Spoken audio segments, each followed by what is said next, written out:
What's up, everybody? It's your boy Proftrof, and we are back again with another absolute Mad Lads video by your boy Count Dankula. This is Shoko Asahara. I'm kind of excited. Last one was fucking dope, so let's see what this one's all about. They believe some really insane and outlandish things. Yeah, What? cults are pretty fascinating. Who? Cults are pretty fascinating. Cults are pretty fascinating. They believe some really insane and outlandish things, yet despite this, they always seem to gather a lot of members and become very popular. Cults. And while we Cults. might find cults and their beliefs very funny, they never end well, do they? Shoko Asahara. Oh no.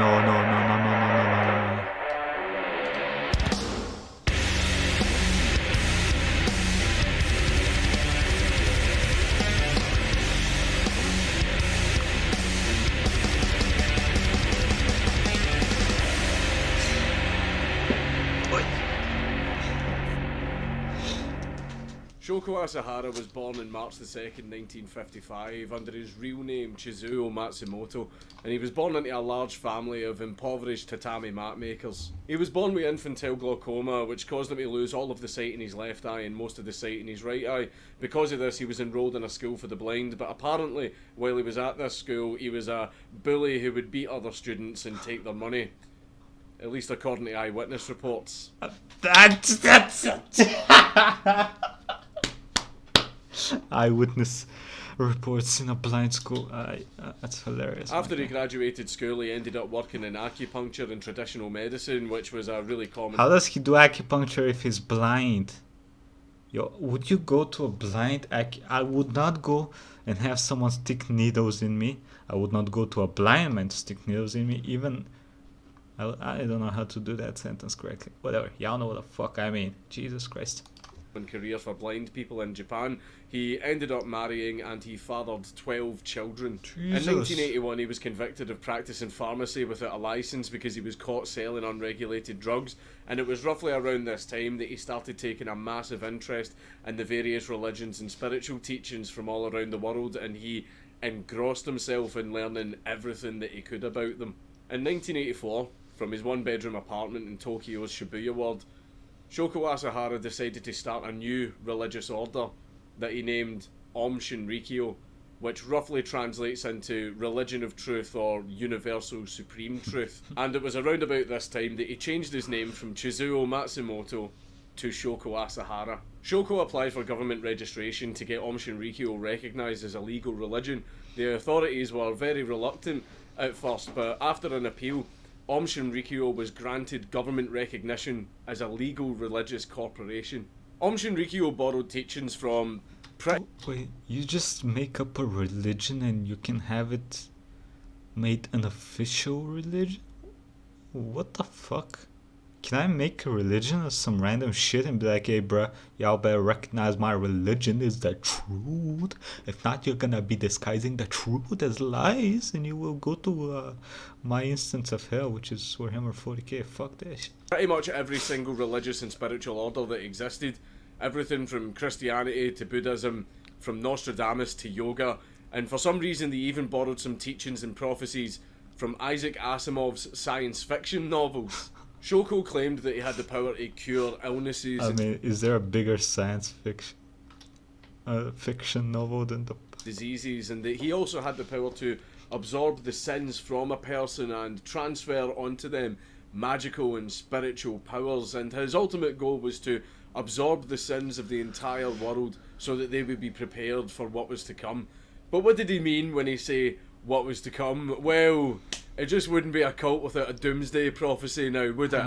Shoko told his followers that the world was going to come to an end in a nuclear war that would be started by America, and the entire thing would be instigated by certain groups of people that Shoko very often blamed for all of the world's problems and conspiracies. The people that Shoko Asahara would always blame for the world's problems and conspiracies ranged from rival Japanese religions to the British royal family, to the Dutch for some reason, to the Freemasons, and it just wouldn't be a conspiracy without them, Jews? the Jews. Shoko said that only those who joined Om Shinrikyo and were enlightened would survive the end of the world, and afterwards they would together rebuild a better civilization based on the foundations of Shoko Asahara's teachings. But what made Shoko Asahara the man for the job? What made him so special? Okay, let's talk about something first. I never understood how people would join a fucking cult. Like, in order for you to go and put your whole, like, beliefs, your whole future in another person that you don't know for more than like a couple weeks or like even days, just because they're promising you something bright, that seems fucking retarded to me. Like, that seems fucking stupid as hell to me. It's like reading a book that has a happy ending and imagining your whole life in the book, and you do that shit every single day. Like, that shit's so fucking. I still cannot believe people do this shit. Like, they go and join cults. Like, this dude made a religion. Like, at least with the older religions, they're older, so you kind of like, hey, okay, this shit has existed for a while now. This dude literally made a religion one day. It's like, hey, brothers, I saved the world. Oh, yeah. Just gotta absorb your bank account first. He declared himself the Christ in his book, Declaring Myself the Christ. But obviously, a cult needs members. So shouldn't you? Why are you spoiling the book? Shinrikyo's PR team got to work in creating media that they could send around to all the outlets and spread the word. Most of these at first were just videos on Shinrikyo's teachings and meditation, some of these even featuring Shoko Asahara himself.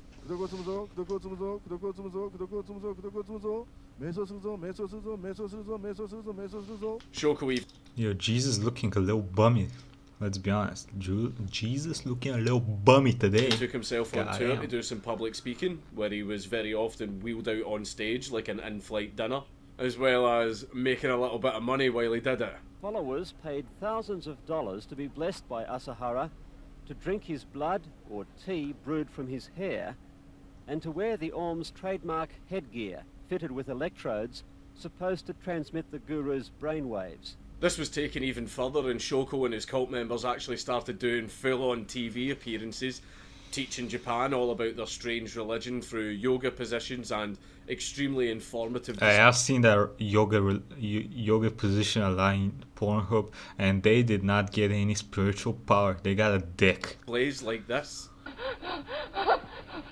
I've also seen that in Pornhub a decent amount.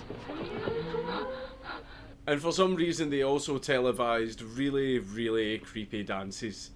I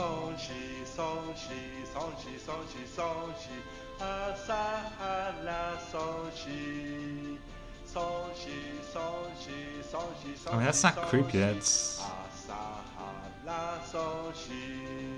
There was also one very special interview that Shoko Asahara did. 特に影響力のある若者たちにいい意味で与えていかれたらもうそれこそ素晴らしい人生になるんじゃないでしょうかね。Yo, my boys, why is Jesus wearing a condom dress? Legit, he looks like a condom, no? Like a condom, and it has fucking the dick is poked a hole in his stomach. 人生になるんじゃないでしょうかね。そうですか。なんかいいな。そうです。なんか自信が持てたんじゃないですか。また場所を改めてですね。違う機会に。Does this man look familiar? That's Takeshi Kitano, the guy who played the teacher in Battle Royale. He was also in Ghost in the Shell, but arguably his most iconic role was as Count Takeshi in Takeshi's Castle. The leader of a doomsday cult managed to get an interview with everyone's favourite happy clappy jappy chappy. But it doesn't stop there. Shinrikyo's PR department set out to do something that would probably be the greatest and most entertaining thing that they ever did. They made an anime. 瞑想中の私の肉体から化身が抜け出した。 I like how in real life he looks like a homeless person that's struggling to survive for the last 20 years, and in the anime he looks like a fuckboy that goes around fucking your wife, and you're like, okay, just Can you finish a little bit faster today? I want to sleep early. Differences is startling. そして形状界と呼ばれる異次元で活動を始めた。 Wow. I'm surprised I've not seen this anime. Seems amazing. What the fuck is happening?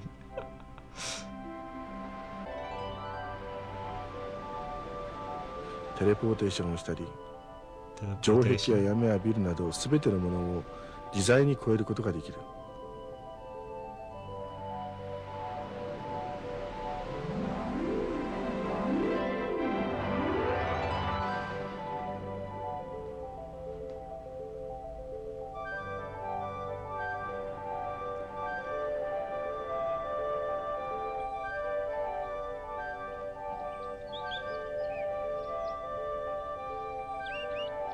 Despite how ridiculous all of this PR was and how stupid their beliefs were, this worked. Loads and loads of people started joining, and Aum Shinrikyo eventually had around 10,000 members. But Aum Shinrikyo didn't attract the poorly educated, the poor or the destitute, you know, the type of people that cults usually attract. It attracted some seriously rich people, and people that had qualifications from some of Japan's most prestigious universities, which ended up giving Aum Shinrikyo the vision of being a religion for the elite. Where have we seen that before? So the cult was starting to grow in membership. Lots and lots of people were starting to join. And in the process, they would sign contracts and documents that would sign all of their wealth and possessions over to Aum Shinrikyo and the cult. But things only got weirder from there. They started doing public displays to sort of show off the magical powers that they had gained through becoming enlightened by the cult. Yeah, I'll pause for 1 second. 1 second, buddy. Okay, we're back. Let's get to this shit. Some of these included depriving themselves of food and water for a long period of time and then submerging themselves. Oy, what the fuck are they doing to that poor dude? For a long period of time to sort of show off the magical powers that they had gained through becoming enlightened by the cult. Some of these included depriving them. Why does my boy look like he's a fucking African child? Oh, that's probably a fucked up joke to make, but Themselves of food and water for a long period of time and then submerging themselves in very hot baths. Another one was several cult members were actually buried underground with no food and water for 6 days. Shoko and his followers even went as far as to try and get elected to the Japanese parliament. So on their election campaign they travelled around Tokyo singing and dancing and spreading their teachings. They lost the election. In order to try and spread his religion, Shoko Asahara travelled to Russia with the intent of opening an Aum Shinrikyo branch there, and this resulted in 30,000 new members joining Aum Shinrikyo from Russia. Through the connections that he made with... I mean, I can kind of believe that. Listen. Russia is a pretty rich country. The country, right? But there is a big, like... from the rich people and the poor people, there's a big difference. Like, there's a lot of poor people, there's some rich people, right? So in countries like that, like in Bulgaria as well and shit like that, these things are more prone to being successful. With his new Russian people members, are looking for something to make their life better. Bribes, Shoko was able to make connections high up in the Russian government, and these high up Russian government connections is something that Shoko would keep aside for future plans. However, a lot of people started to take notice.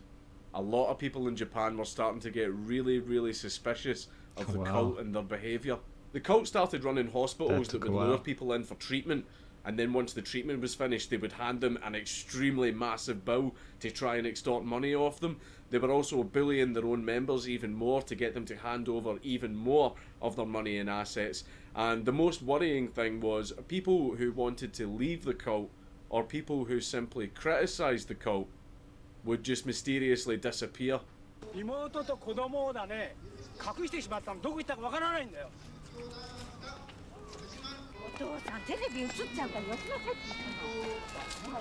So public suspicion of the cult was at an...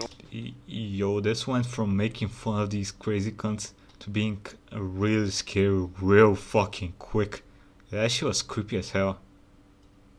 Oh yeah, goosebumps from that shit. All-time high. And in 1992, when Aum Shinrikyo rented a building in downtown Tokyo, people got even more suspicious. because the building's windows were completely blacked out. No one was allowed in or even near the building, and anytime residents approached the cult members that were guarding the building to ask what they were doing, they refused to give any information. The local residents started to watch the building, and they started to document and take photographs of any suspicious goings on that they seen. And one of the main things that they noticed was there was a lot of strange looking equipment being loaded into the building. Then one night, everyone in the neighbourhood was woken up by an extremely noxious smell that was wafting through the neighbourhood, and so everyone got up out of their beds and charged towards the Om Shinrikyo building, which is where it was coming from, and they started screaming and shouting at everyone they seen. They even actually managed to surround Shoko Asahara when he was trying to leave in his armoured Mercedes. But despite this, it took inspectors 2 weeks to actually come out and inspect the building, and by that point the building had already been emptied. Yo, they must have fucking paid off the... They must have paid off the cops a shit ton. It's almost like Om Shinrikyo were given time to clear out. It's almost like Om Shinrikyo knew the inspectors were coming. Whatever project was going on in this building, it was then moved to a more rural and secretive building, where work on it continued. And shortly after this, a really strange event happened in the city of Matsumoto. Residents of an apartment block in the surrounding neighbourhood were woken up by an extremely noxious smell, and then people started actually falling unconscious, so panic spread throughout the whole apartment block and the neighbourhood. As a result of this strange gas, 7 people died and hundreds of people were hospitalised. But funnily enough, the apartment block in the neighbourhood just so happened to contain the homes of 3 judges who were overseeing a land dispute case that Om Shinrikyo were involved in and were losing. But even despite that, the police and Japanese intelligence didn't suspect the cult. They actually thought it was North Korea.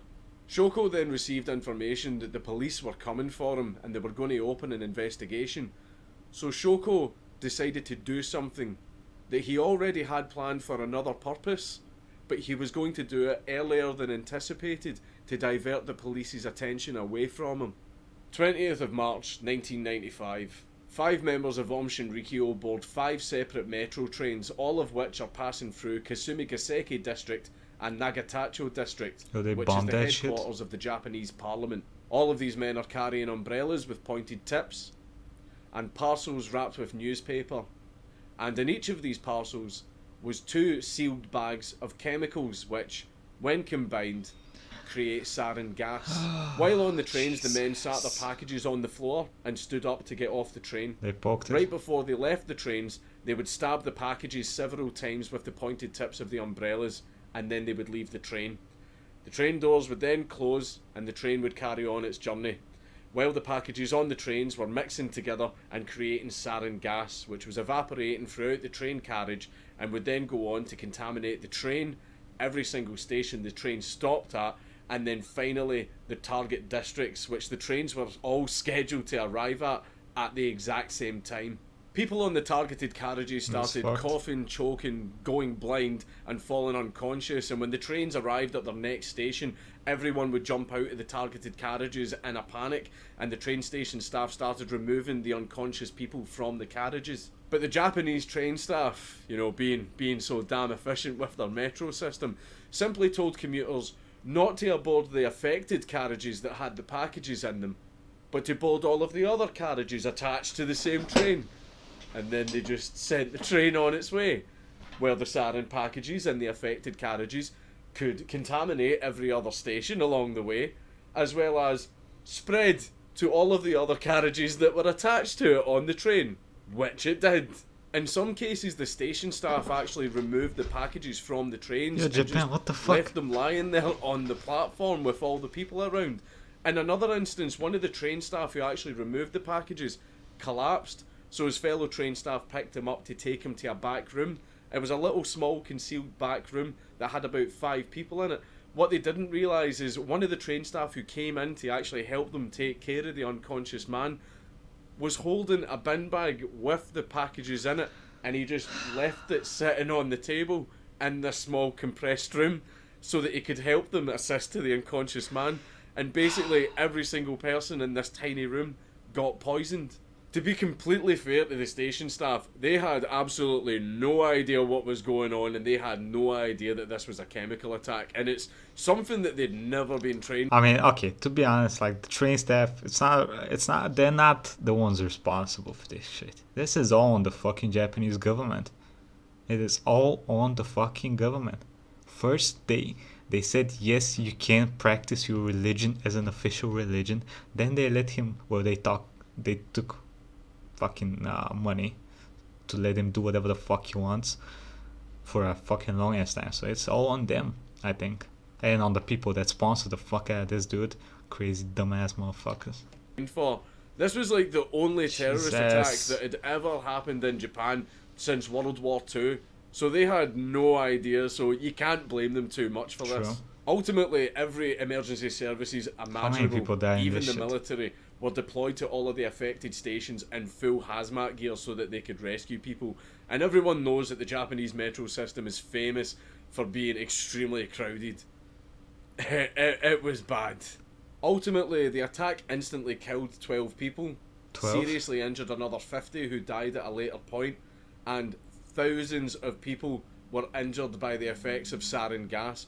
All hospitals and medical centres in the area were completely filled to the brim with people needing treatment. There were even some people who were left severely brain damaged by the effects of the sarin gas, and they're now permanently disabled. There is footage of interviews with these people, but I'm not going to show it because it's actually quite upsetting. Now, you might think the 5 guys who carried out this attack must be pretty stupid, dim and easily led people, but that wasn't the case. 2 of them had degrees in applied physics, another had an honorary degree in applied physics, the other had a degree in artificial intelligence, and the 5th one was a senior cardiologist.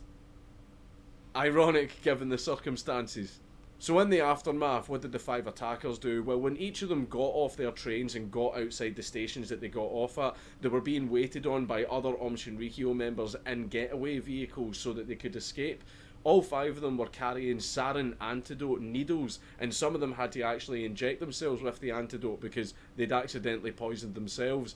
All 5 members then met up at Aum Shinrikyo headquarters to give themselves a nice little pat on the back for a job well done. But little did these scumfucks know that that was going to be very short-lived, because the police and the army, enraged by what happened, went in on the cult.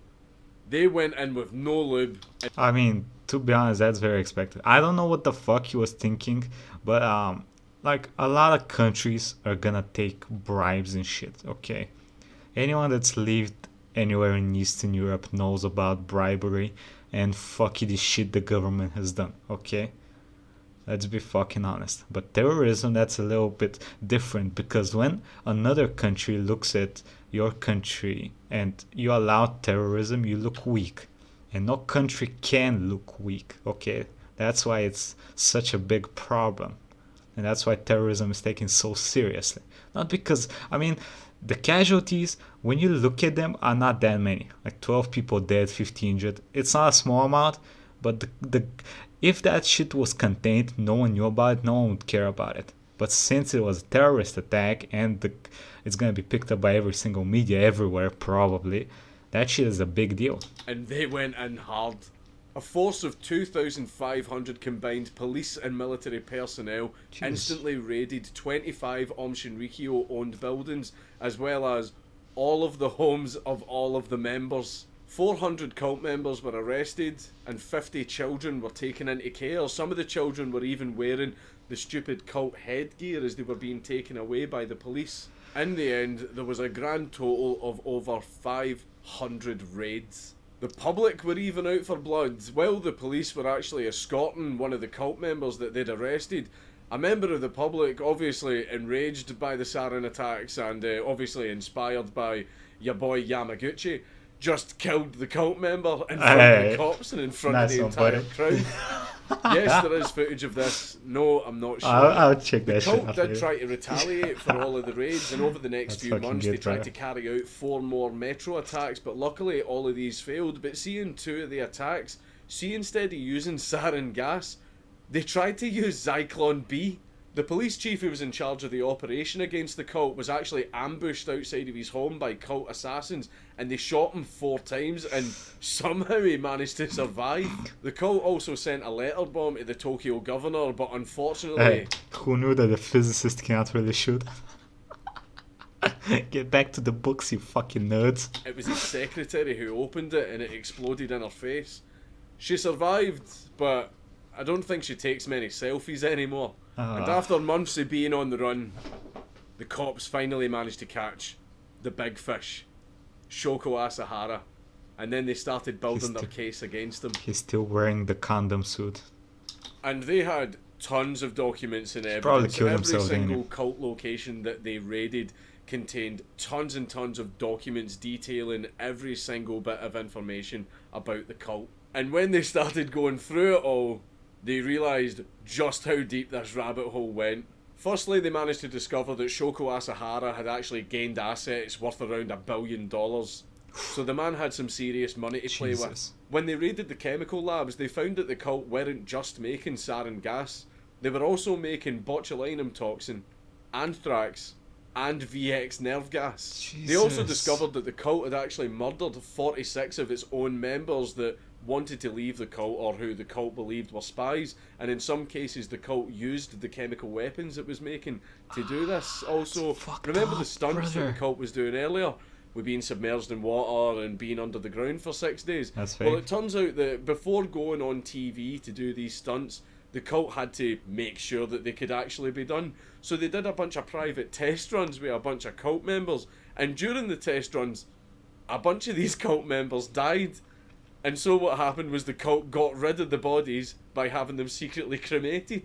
Another thing the cops discovered was in relation to an anti-cult lawyer called Tatsumi Sakamoto, who was actually planning a lawsuit against the cult. Sakamoto recorded a secret interview with Japanese TV station TBS, who were going to edit the interview so that his identity would be kept secret.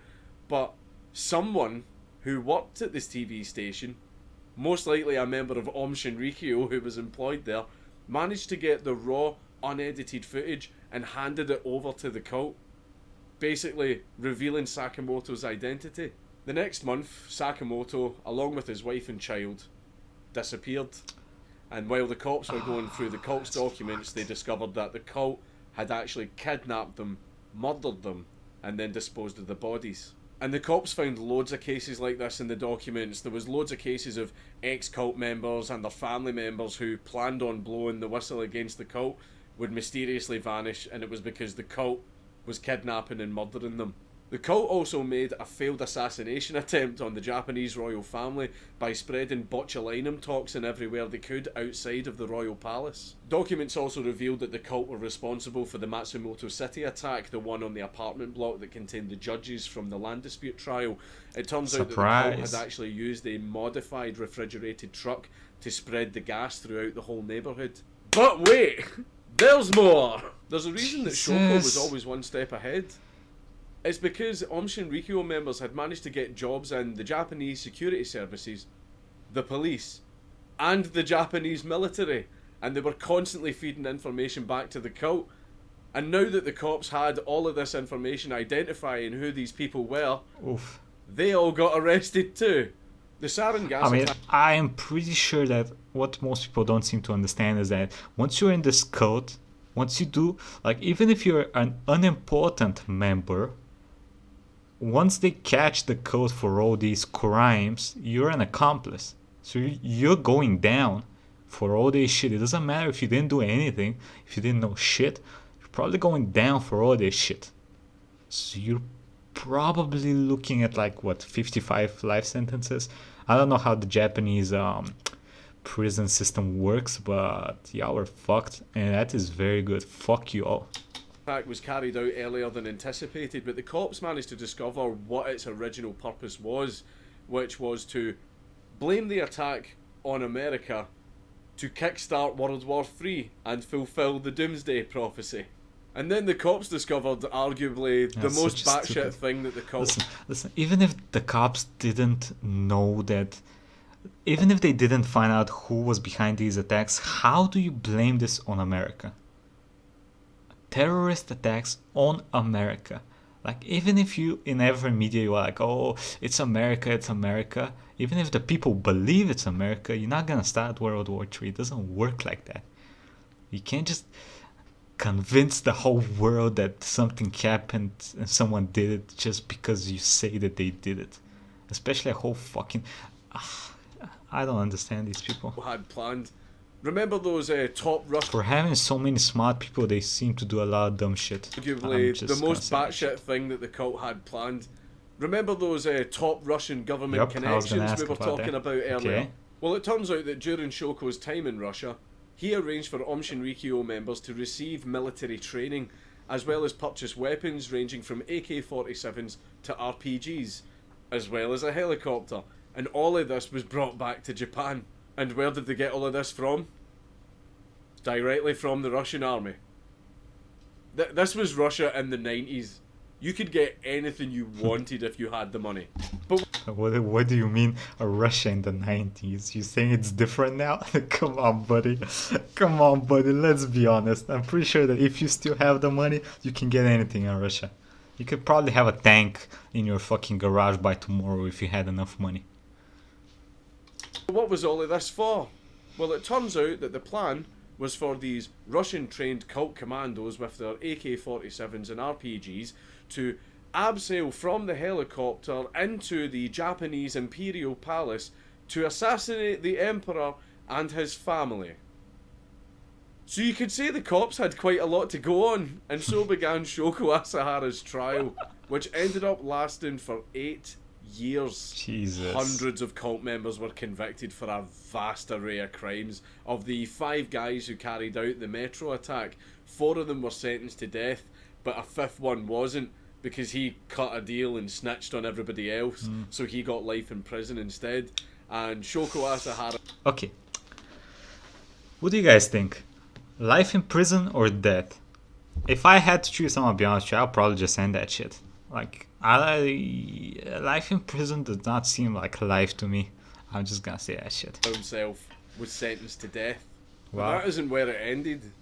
Shoko's daughter, who actually remained anonymous for a number of years, eventually went public with who she is and campaigned to get her father a retrial. I mean, I was gonna say that she looks like a dumb bitch, but I was gonna lay it off because maybe she would go with the whole, oh, my father is an animal and he made me do all this shit, but I didn't want to do it. Nope, she's a fucking dumb bitch. Please tell me she, you know. Eventually went public with who she is and campaigned to get her father a retrial because she feels his original trial wasn't fair because he was mentally ill. Putting it nicely. However, despite her efforts, in July of this year, Shoko Asahara was executed by hanging. And there's still executions going on. 13 Aum Shinrikyo members were executed by Japan this year alone. There was some last year, and there's probably... To be honest, I kind of wish they would give them life in prison. Like, execution is cool, you know, it sounds cool, but you don't suffer, because you die, right? And these people don't deserve to just die. Let's be fucking honest here. Like, they fucked up a lot of families, they fucked up a shit ton of people, they killed a shit ton of people, they made a shit ton of people suffer. I don't think they deserve just quick death, you know. They're going to be even more next year, and this is all still in connection to the 1995 attack.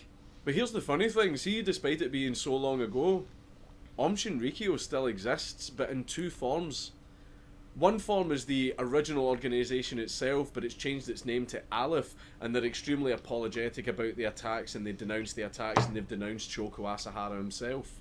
They make sure that they stick to the straight and narrow, and they only focus on the positive, nice teachings from the cult, but they are a complete shadow of what they once were. However, in 2017, they did get raided 5 times for extorting money from their members, just like they did back in the day. The other form are the followers that still have absolute fanatical devotion to Shoko Asahara, even after everything that he did, and even after all these years. These are the ones that have managed to hide from the police, and they keep their beliefs very secret.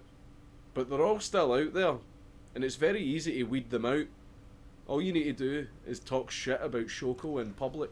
オウム真理教を擁護してるとか事件を肯定してるっていう風に話がすり替わってしまって You got some fat ass cheeks. すいませんすいません。うるさい。現に朝原を延命させる政治工作を散々やってる Hey, よ my, ね。 hey, I don't know who this dude is, but he looks like a fucking action movie star, doesn't he? Look at this dude. Look at his fucking eyes. You know he's been hurt. This just kind of sucks, but he looks like a badass. 延命させる政治工作を散々やってるよね。 The funny thing is, a few days after I actually wrote this Or is he a video, cunt? I don't know. there was a van attack in Tokyo, and at first I thought it was terrorism related because, let's face it, it usually is. Until I seen that the guy was a Japanese national. And he said that the reason he did it was in revenge for all of the executions. So even though I said that some of the cult are still out there, hiding, maybe they aren't going to hide anymore. Yeah. I bet none of you were expecting any of this from the little weirdo that you were all giggling at the start of the video. But it's good to know that he finally met his That's so accurate to my reaction to him. doomsday. After a quick drop and a sudden stop. Burning hell fat anime Jesus. It's Count Dankula on YouTube. Everybody. Well, this was a very good video. Like, just like the other one, kind of made me a little sad. It made me a little angry as well. But I mean, shit, that's fucking real life, though. That's usually what real life would do to you. Especially being exposed to so much fucking truth. Ah, that fucking hurts. Let me know what y'all think. Like, comment, subscribe. I'll see you next time. But I'll probably be doing this series daily because it's a ton of fun. So you can, I'll let you know what. Whoever you guys vote for the next video, I'm gonna do that one next. So like, put the name of the video, the absolute lad, and whichever one gets the most votes, that's what we're gonna do tomorrow. Yeah, that's it. That's your boy. Have a nice fucking day, everybody.